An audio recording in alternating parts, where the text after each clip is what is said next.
Hello students, I am Puneet from प्रभ कृपा classes.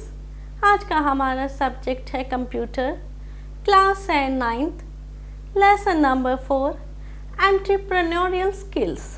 ठीक है, हमारा क्वेश्चन है name 3 types of business activities with 2 examples of each. Answer: all business activities may be classified into 3 broad categories. First, manufacturing, for example steel, engineering, cement, sugar, textile. Number 2, service, for example schools, banks, accounting firms, law firms. ठीक है. Third, hybrid, for example restaurants, hotels. इसको थोड़ा सा समझा देती हूँ. सभी business activities को हम 3 ब्रॉड कैटेगरीज में क्लासीफाई कर सकते हैं. फर्स्ट है मैन्युफैक्चरिंग. इसकी एग्जांपल्स हैं steel, engineering, cement, sugar, textile.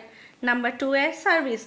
Schools, banks, accounts, law firms हमें सर्विस प्रोवाइड करते हैं. नंबर 3 है हाइब्रिड. इस तरह के बिजनेस एक्टिविटीज़ की एग्जांपल्स हैं रेस्टोरेंट्स एंड होटल्स. ठीक है, अभी आप इस क्वेश्चन को नोट कर लीजिए. If you like our video, please share and subscribe our channel. Thank you.